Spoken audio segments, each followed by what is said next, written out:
Is ethical shopping worth it?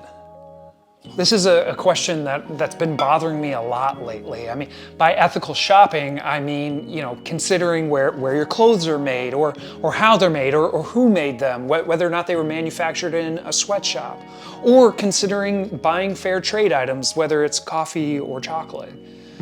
Ever since I've had the financial privilege to do so, and let's be honest, this is absolutely a privileged decision to be considering, but ever since I was able to, I've always tried to buy ethically sourced coffee.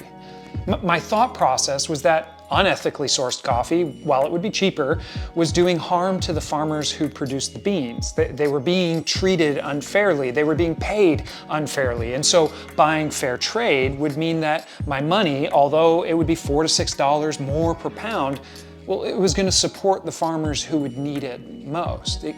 And that kind of gave me a peace of mind knowing that my drink choice every morning wasn't going to be harming somebody down the line.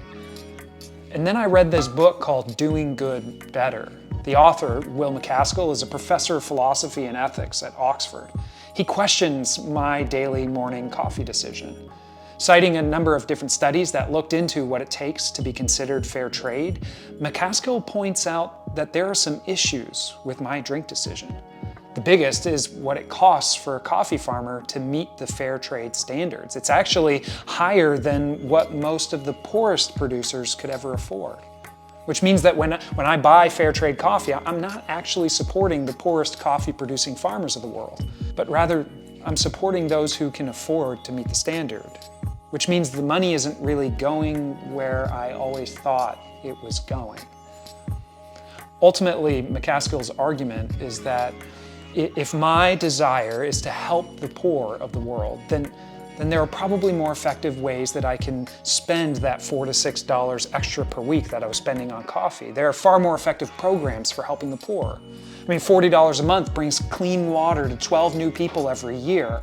I mean, that's basically what I was spending on fancy coffee. Or what about spending that money to buy mosquito nets to protect kids from getting malaria? Or a deworming initiative that improves health in order to keep impoverished children in school?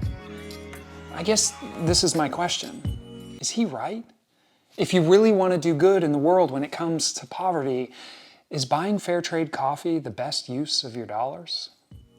Or is it some other initiative? It kind of got me thinking about the ethical shopping choices that I make and whether or not there are more effective ways to make a difference in the world. Now, I don't like Folgers or Maxwell House, most of the cheap coffees anyway, but this book made me think, is there a different way for me to be doing good better? If you've got an answer to my question, please let me know in the comments below. And if you're curious about challenging your own assumptions on how to do more good in the world, you should give one of Will's books a read, Doing Good Better or What We Owe the Future.